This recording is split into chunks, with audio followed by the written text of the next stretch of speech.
el Padre de nuestro Señor Jesucristo ilumine nuestros corazones para que podamos valorar la esperanza a la que hemos sido llamados. Aleluya.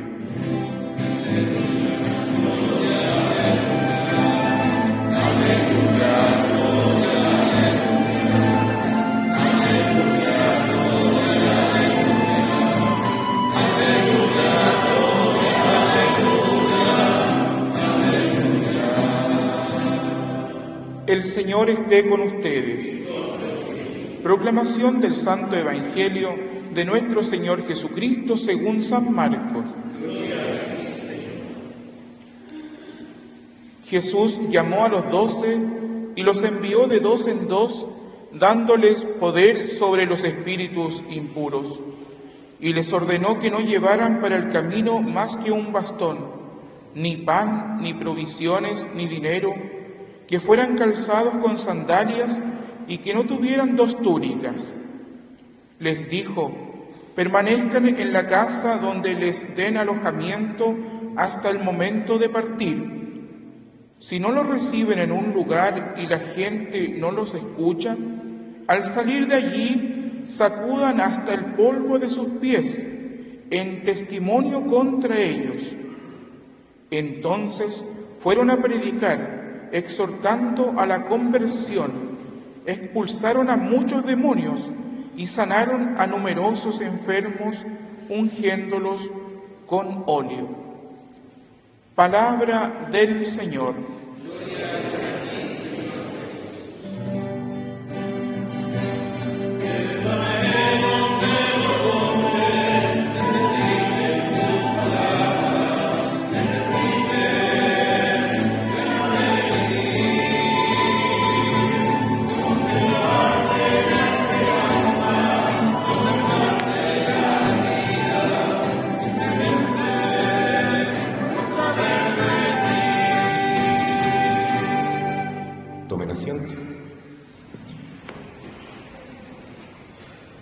Queridos hermanos, en los últimos domingos hemos tenido la dicha de escuchar evangelios y lecturas bíblicas que nos hablan de la vocación, la llamada que Dios nos hace para estar más cerca de Él y para cumplir una misión acá en la tierra.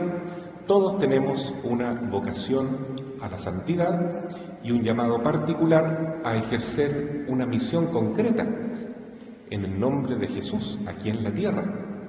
Nosotros, la Iglesia, somos la extensión de Jesús por los siglos de los siglos que actúa en el mundo, en el tiempo. Y en la medida en que nos incorporamos a esta tarea de Cristo, es decir, ayudarle en la evangelización, en que haya más salvación en la humanidad, que más personas se encuentren con el Señor, también vamos a participar de su recompensa, que es la vida eterna. Entonces no hay nada más lindo que descubrir la propia vocación. Es decir, cada uno en la condición de bautizado tiene una misión que cumplir para agradar a Jesús, para la gloria de Dios, para ayudarle a seguir con este camino que Cristo emprendió en el mundo de traer una buena noticia, de anunciar el reino de Dios, que se manifiesta en la expulsión de demonios, curación de enfermedades y en el crecimiento de la Iglesia. La Iglesia que se extiende con los sacramentos y también con diversas obras de caridad, obras sociales y sobre todo con la conversión, que es tan importante. Y bueno, lo que nos habla hoy día la lectura bíblica es exactamente eso. Jesús envía a sus apóstoles de 2 en 2 para que vayan por todas las comunidades llevando la buena noticia, exhortando a todos a la conversión y llamando la atención con estos signos fuertes que son los milagros. Milagros como curación de enfermos y expulsión de demonios. También les pide un signo muy particular. Y aquí ya nos vamos diferenciando un poco de la vocación general que tenemos todos por el bautismo a la santidad, y es que la Iglesia tiene una característica bien particular, queridos hermanos, que solo se encuentra en la Iglesia fundada por Jesucristo. Es una Iglesia una, No hay muchas iglesias. Cristo fundó una iglesia porque hay un solo rebaño para un solo pastor. Es una iglesia santa, no porque nosotros seamos actualmente santos, sino porque Cristo es santo. Y Él es la cabeza de la iglesia y poco a poco su santidad se va manifestando en sus miembros. Entonces es una iglesia una, santa, católica. Católica significa que es universal, que es para todos los pueblos. De hecho, Jesús envía a sus apóstoles con estas palabras: vayan y hagan que todos los pueblos sean mis discípulos. Así como ha dicho recientemente el Papa Francisco, en la iglesia caben todos. Es verdad, es un llamado a todos. Lamentablemente no todos aceptan esta invitación, porque muchos son llamados, todos son llamados, pocos son escogidos, porque Dios no nos puede obligar a formar parte de su familia. Uno también tiene que dar su visto bueno, su cuota de responsabilidad, ¿no es cierto?, está presente en cada uno, ¿no? Entonces, es cierto que estamos todos llamados, y por eso somos católicos. Es para todos los pueblos, para todas las razas, para los niños, para los grandes, para los casados, para los que están en pecado, para los que están en gracia de Dios. Todos llamados a formar parte de la iglesia. Y Dios quisiera que todos se salven. Lamentablemente no todos se salvan. También existe el infierno. Nuestra Madre lo ha mostrado. En Fátima el magisterio de la iglesia lo declara fuertemente. Jesús lo ha dicho muchas veces: existe la posibilidad de condenarse y quedar fuera de la iglesia. Eso ocurre cuando yo elijo el camino del pecado, es decir, desobedecer a Dios. Por eso es tan importante, hermanos, la evangelización. Es anunciar a Jesús donde yo me encuentro, con las personas que están a mi alrededor. No puedo desentenderme de la salvación de mis hermanos. Es el dolor de la madre que ve a su hijo enfermo, que todos compartimos de alguna manera. Y por eso los primeros discípulos llamaban a la conversión, exhortaban al cambio de vida, a la penitencia, porque es el único camino para encontrarnos con Dios, dejar nuestra vida de pecado, dejar nuestra vida pasada y ser criaturas nuevas, como dice San Pablo en la carta a los Efesios, que es la segunda lectura que escuchamos hoy, apropiándonos de esta vocación, de esta llamada que tenemos todos a ser hijos de Dios y a participar del reino eterno, de esta recompensa que Dios nos ha destinado desde toda la eternidad, porque esta vocación no empieza cuando nosotros nacemos o cuando la descubrimos. Esta vocación es desde siempre. Así lo dice San Pablo, ¿no es cierto? Dios, Padre de nuestro Señor Jesucristo, nos ha elegido y nos ha llamado desde antes de la creación del mundo y nos ha dado a conocer el misterio de su voluntad, a fin de que se cumpla en la plenitud de los tiempos, que Cristo sea todo en todo, ¿no? Él quiere reunir todas las cosas del cielo y de la tierra bajo una sola cabeza, que es Cristo. Entonces, aquí tenemos que el Señor tiene un gran plan, un gran propósito para la Iglesia, para todos nosotros, pero nosotros debemos aceptar esta tarea. Debemos dar nuestro sí, igual que María Santísima. Decir, acepto, quiero.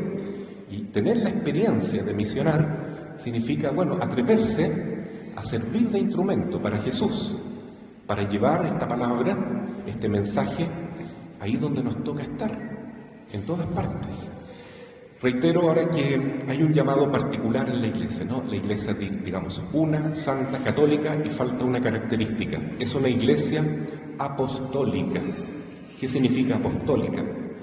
Bueno, puede entenderse que todos debemos participar del apostolado de Jesús, pero sobre todo significa que la Iglesia es como una familia que tiene unos ancestros, ya tenemos unos abuelitos que son los primeros apóstoles.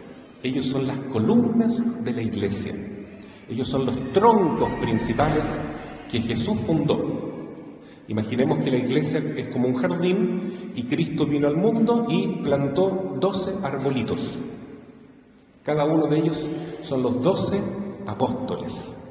Y esos arbolitos van dando ramas y otras ramas y frutos, y todos somos una ramita y un fruto dentro de la iglesia. Y pertenecemos a uno de estos 12 árboles, que significa la sucesión de los apóstoles.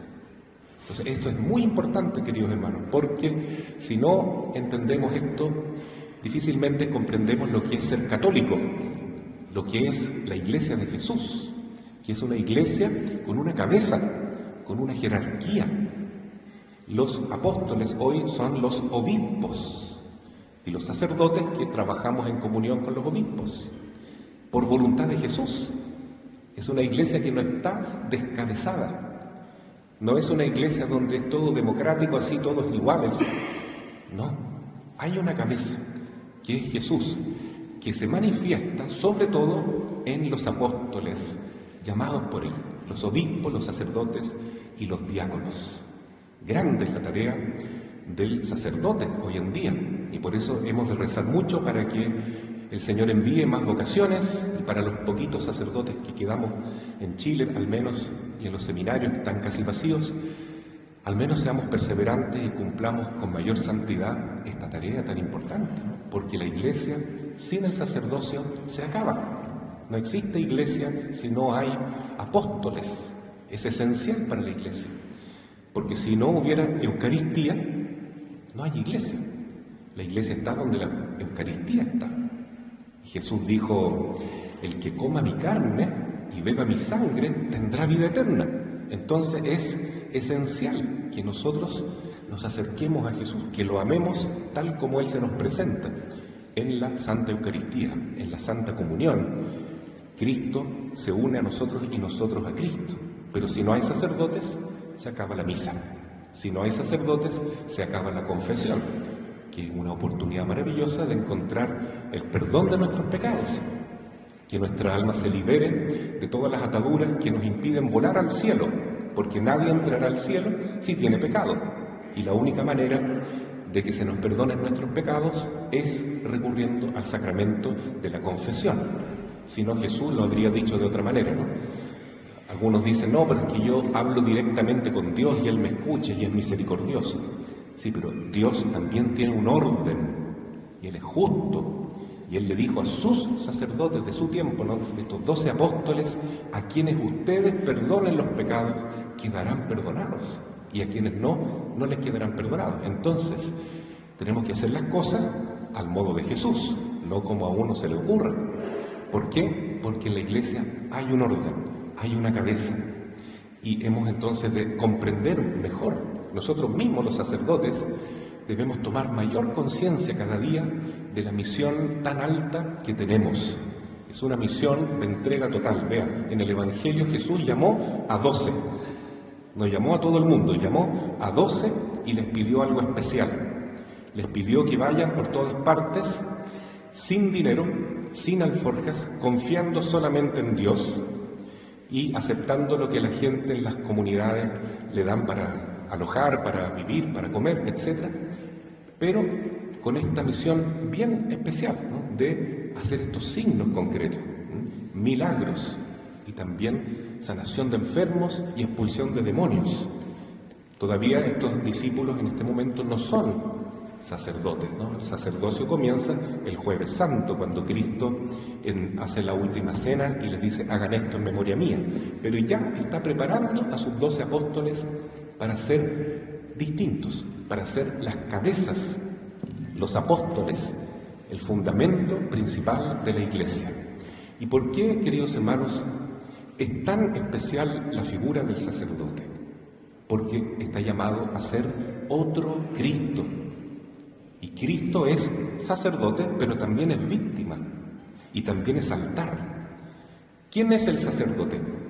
El sacerdote siempre se ha entendido como aquel personaje que ofrece un sacrificio para que el pueblo se reconcilie con Dios y para que Dios tenga misericordia de su pueblo. Siempre fue eso el sacerdocio. Y en todas las culturas religiosas hay, entre comillas, sacerdotes que hacen sacrificios.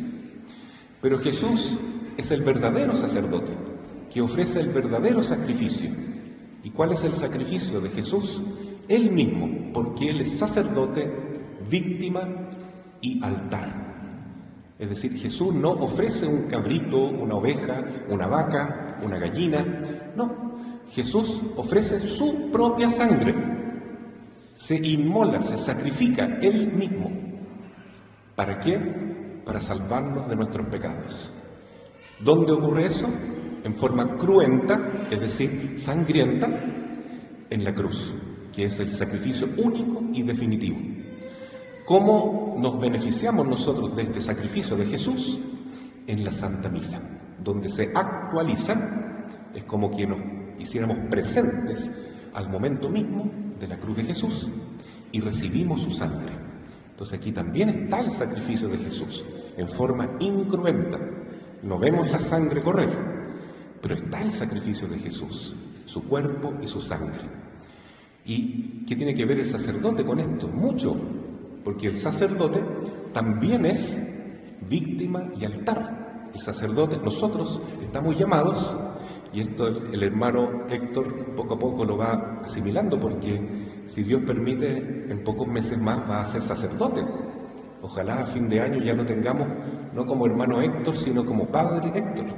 Entonces, qué importante es tomar conciencia de esto, hermano, que uno no solamente ofrece el sacrificio de Jesús en el altar, sino que también estamos llamados a ser víctimas con Jesús.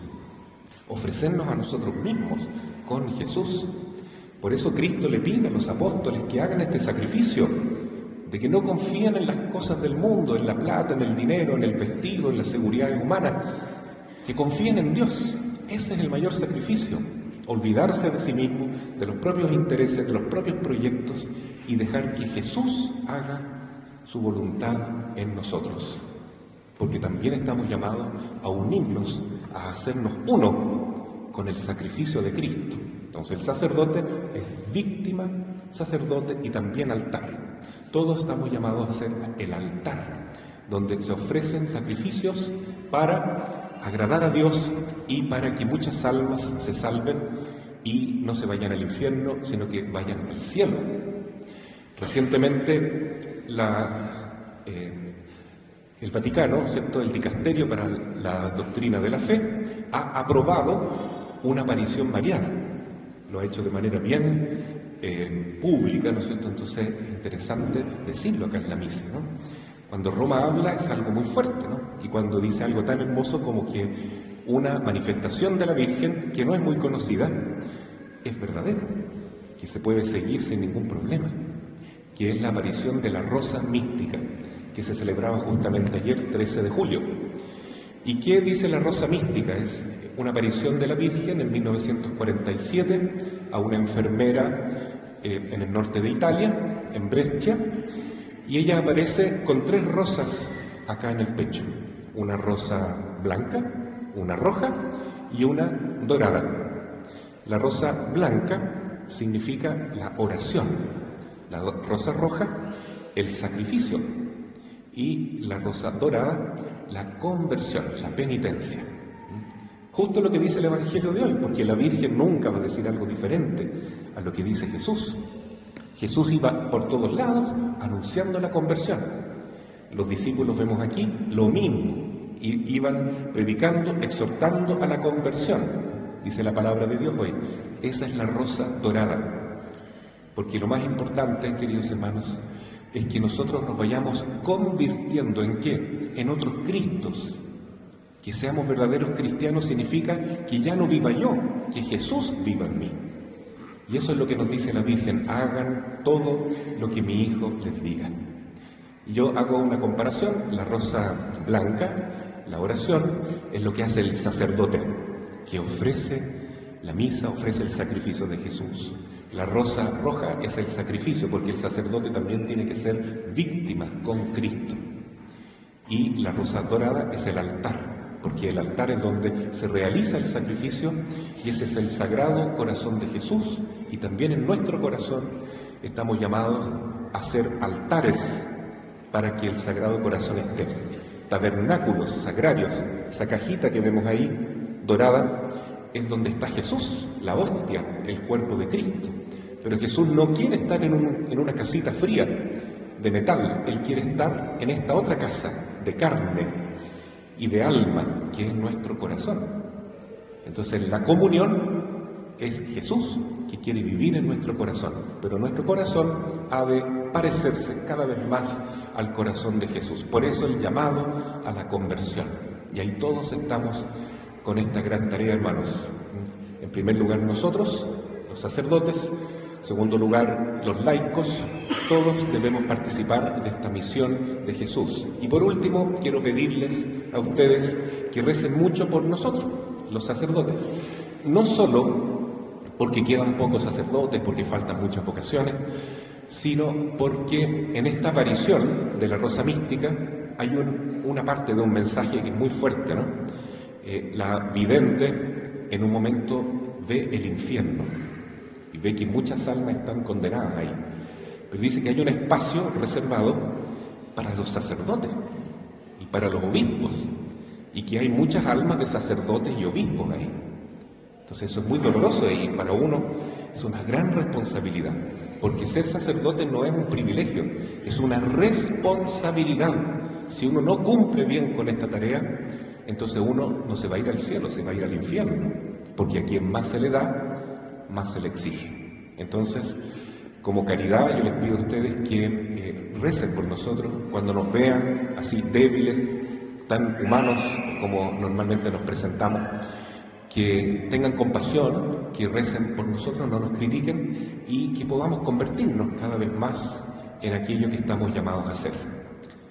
Santos representantes de Jesús, otros Cristos, especialmente en el altar del sacrificio de la misa y en el confesionario donde Cristo nos perdona nuestros pecados. Así sea. Amén.